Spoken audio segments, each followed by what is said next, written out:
کا کہ تمہیں جانتے پارو کی جانتے پارو نا، تمہیں بوجھتے پارو کی بوجھتے پارو نا، جیدی تمہیں چھڑا چٹائی موتے ادبے سنگے بوسے جاؤ، اللہ تعالیٰ تمہارے دل موتے نور ڈھوکے دے دے۔ یعنی اس کا یوں اردو ہندی سمجھ لیں کہ تم سمجھ پاتے ہو کہ سمجھ نہیں پاتے، تم جان پا رہے ہو کہ نہیں جان پا رہے ہو، لیکن اس فقیر کی ٹوٹی چٹائی پر اگر ادب و تعظیم سے تم بیٹھ جاؤ گے تو اللہ تعالیٰ تمہارے دل میں ایمان کا نور داخل کر دے گا۔ تو اس لیے آپ افسوس نہ کریں، آپ تو نیکیاں کا جمع کرنے آئے ہیں۔ تبلیغ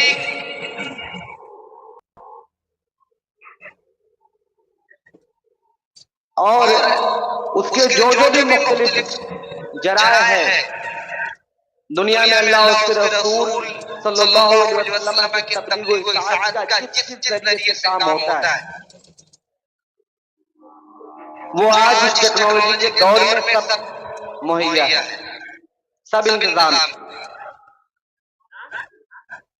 نہ یونیورسٹی کی کمی ہے، نہ کالج کی کمی ہے، نہ اسکالر کی کمی ہے، نہ پروفیسر کی کمی ہے، نہ مفتی حضرات کی کمی ہے، نہ علماء حضرات کی کمی ہے، نہ عالموں کی کمی ہے۔ ایک زمانہ ایسا بھی گزرا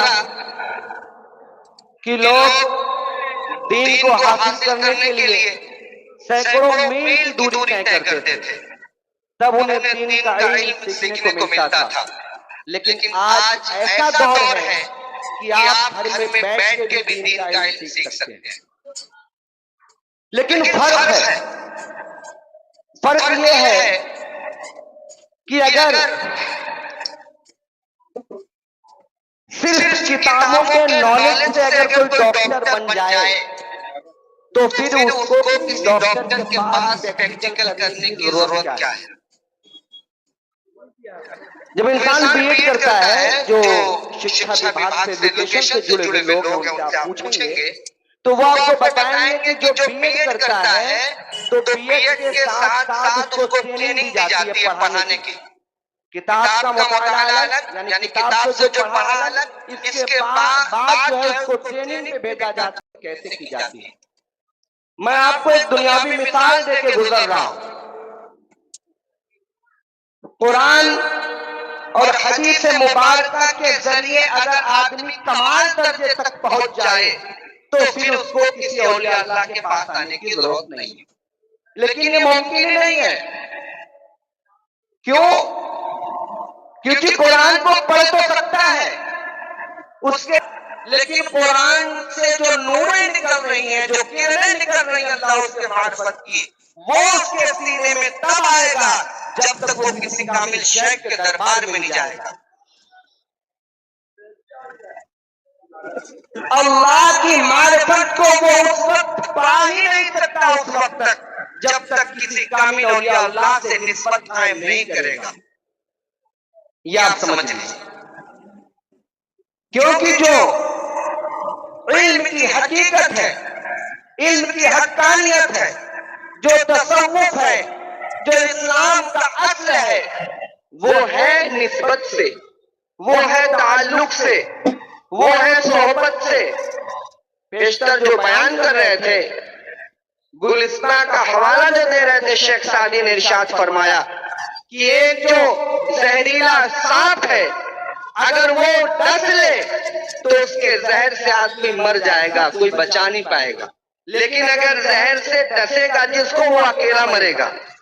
لیکن اگر کوئی اسی طریقے سے مثال انہوں نے دیا کہ اگر کوئی ایسی وبا، کوئی ایسا بدبخت شخص اگر وجود میں آ جائے تو وہ کئی نسلوں کو، کئی جو ہے کہ لوگوں کو، کئی گاؤں کو وہ اپنے زد میں لے کر کے تباہ و گمراہ کر سکتا ہے۔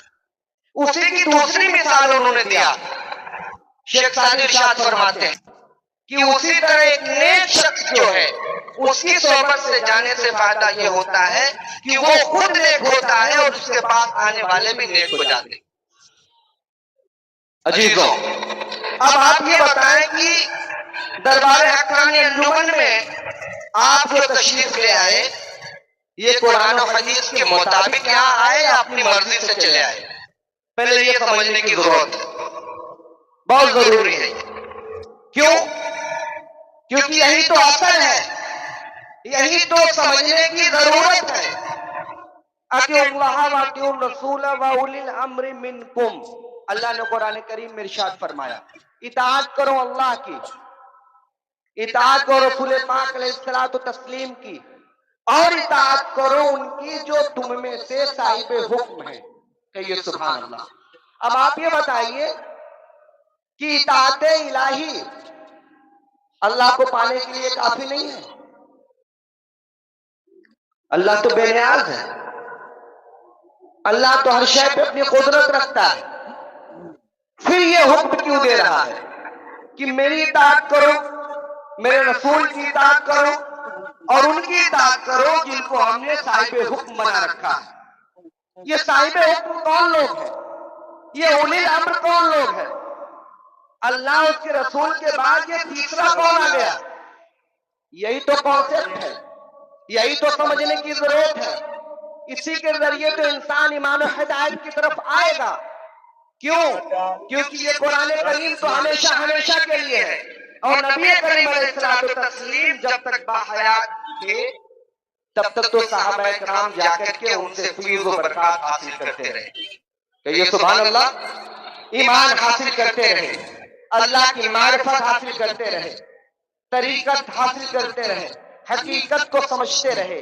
لیکن اللہ تعالیٰ نے یہ جو تیسری آیت کریمہ جو اس میں جوڑ کے رکھا، اطاعت الہی اطاعت رسول کے بعد جو اولی الامر کو جو شامل فرمایا، یہ تو اللہ تعالیٰ نے یہی سمجھایا کہ اللہ اس کے رسول کے بعد جو زمانہ آئے گا ان میں بھی ایک شخص میں ایسا رکھوں گا جو تمہیں اللہ اس کے رسول کے مرضی کے مطابق تعلیم دیتا رہے گا، جس کے پاس جب تم جاؤ گے تو وہ اللہ اس کے رسول کی ہی باتیں بتائے گا، جس کے پاس جب تم جاؤ گے تو قرآن حدیث کے مطابق ہی فیصلہ سنائے گا، جس کے پاس جب تم جاؤ گے تو وہ اللہ اس کے رسول کے حکم کے مطابق ہی تمہیں زندگی کا شعور سکھائے گا۔ وہ کون ہے؟ وہ وہی ہے اولی الامر، وہی اولی الامر ہے۔ وہ اولی الامر کون ہے؟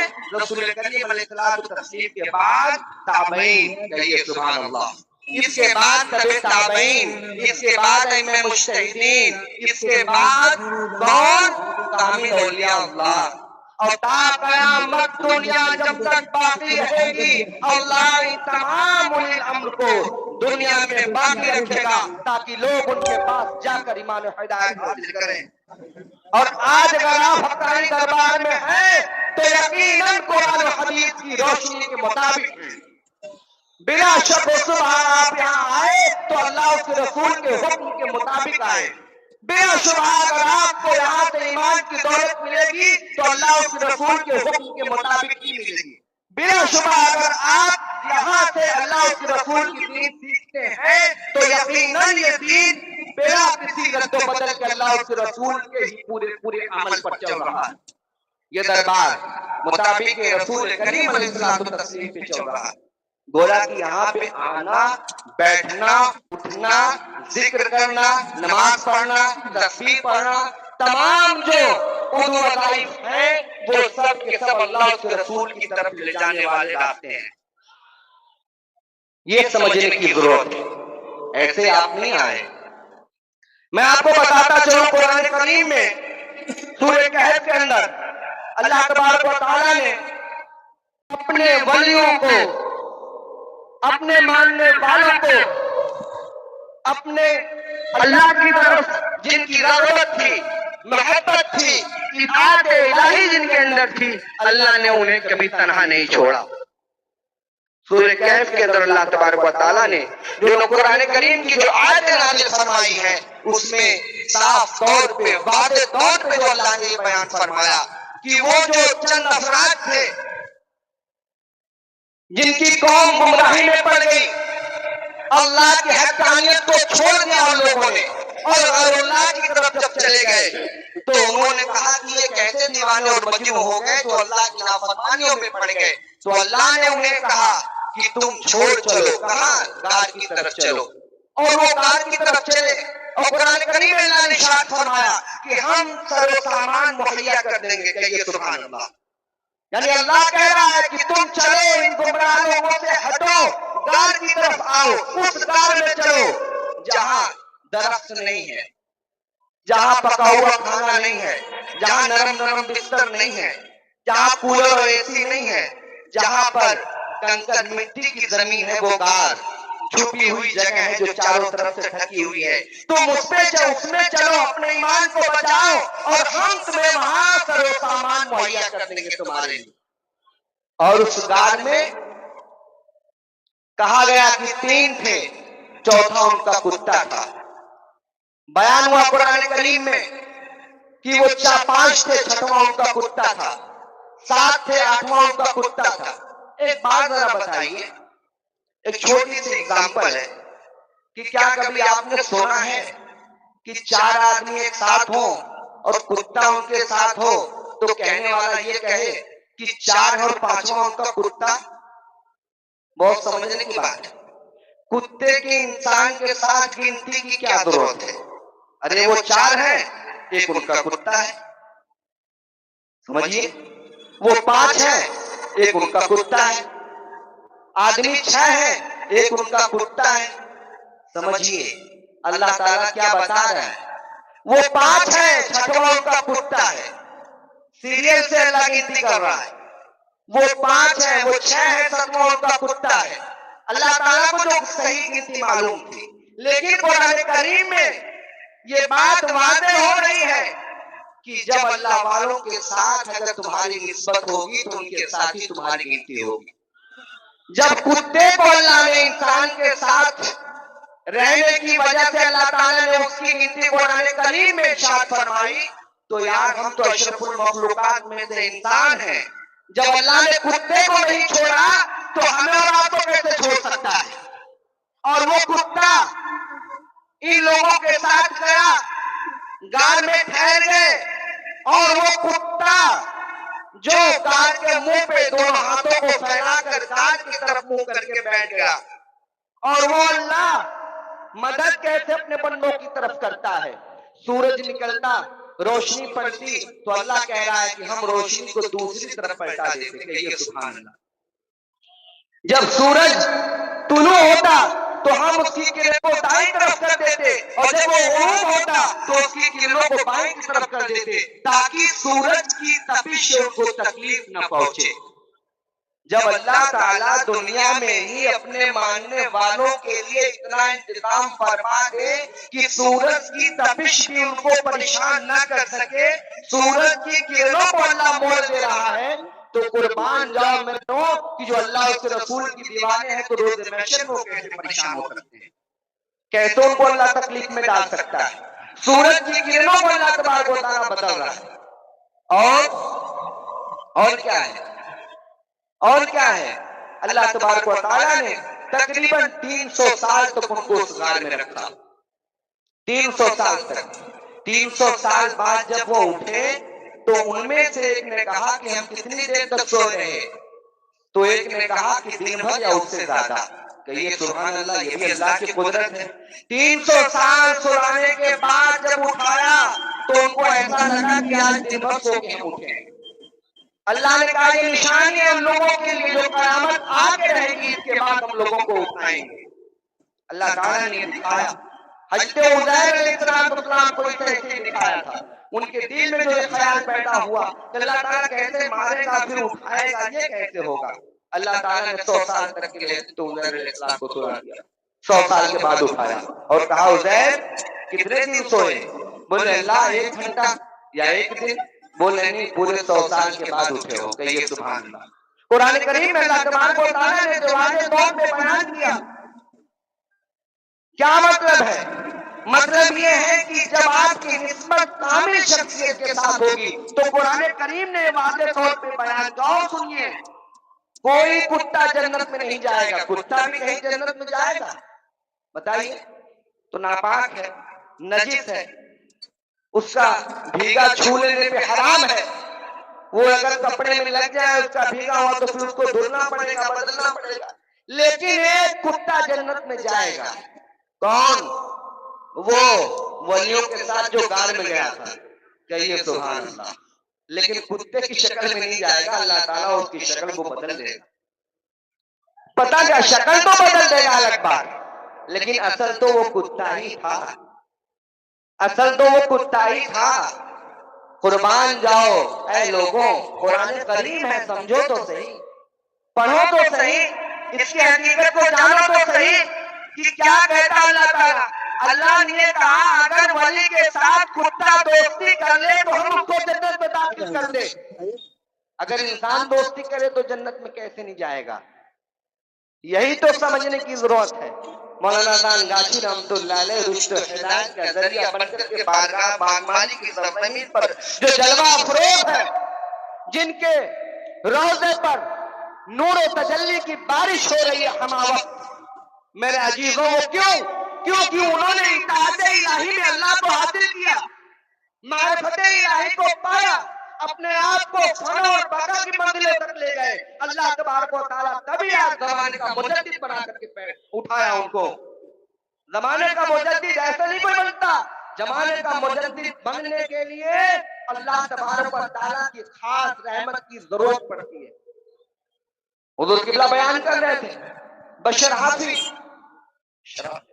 کاروباری تھے، بشر شرابی تھے، شراب بنتا تھا ان کے یہاں، ہر وقت شراب پیتے. سمجھیے دین کے اصل کو سمجھیے. دین چلتا کہاں سے، دین پھیلتا کیسے ہے، ایمان دل میں آتا کیسے ہے، لوگ نورانیت کی طرف بڑھتے کیسے ہیں، روحانیت حاصل کیسے ہوتی ہے، ایک عام انسان مومن کامل کیسے بنتا ہے، ایک پڑھا لکھا ان پڑھ آدمی، ایک ان پڑھ آدمی جو پڑھا لکھا نہ ہو ولی کیسے بن جاتا ہے، یہ سمجھنے کی ضرورت ہے، یہ جاننے کی ضرورت ہے. میرے عزیزوں، میرے ساتھیوں، نہ اس وقت مدرسہ تھا، نہ یونیورسٹی تھی، نہ بڑے بڑے ادارے تھے، نہ عالمی سے کتنی بڑی بڑی کتابیں تھیں، لیکن نبی کے ساتھ رہنے والوں کا مقام و مرتبہ وہ ہے کہ آج دنیا کا عالم چاہے جتنا جوش و تقویٰ اختیار کرے، چاہے جتنی کتابوں کا مطالعہ کرے، چاہے پوری زندگی روزہ رکھے، چاہے پوری زندگی اللہ اس کے رسول کے نام پہ جہاد کرتا رہے، لیکن ادنا سے صحابی کے درجے پہ نہیں پہنچ سکتا. پوچھا جاتا ہے کیوں؟ قرآن اس نے پڑھا، حدیث اس نے پڑھا، نبی کی صورت کو، نبی کی سیرت کو اس نے اختیار کیا، سنت رسول پاک علیہ السلام کو اس نے اپنے اندر اتارا. تو اتنے سارے عمل کرنے کے بعد وہ مرتبے پر کیوں نہیں پہنچا؟ کیوں؟ کیونکہ وہ نبی کے ساتھ اٹھا بیٹھا نہیں. کہیے سبحان اللہ. تو نبی کے ساتھ اٹھنے بیٹھنے کی وجہ سے وہ صحابی رسول بن گئے اور ان کا مقام اتنے اونچا پہنچا کہ ان کے مرتبے ادنا صحابی کے غوث اعظم عبد القادر جیلانی ارشاد فرماتے ہیں کہ حضور کا سب سے ادنا صحابی اگر کسی گھوڑے پر بیٹھے، اس گھوڑے کے ٹانگ کے نیچے جو مٹی ملے اس مٹی کو میں سورما بناؤں اپنے آنکھوں کا. کون؟ وہ عبد القادر جیلانی جو کہتے ہیں کہ تمام اولیاء اللہ کے گردنوں پر میرا پیر ہے. وہ غوث اعظم تمام اولیاء اللہ کے سردار ہیں.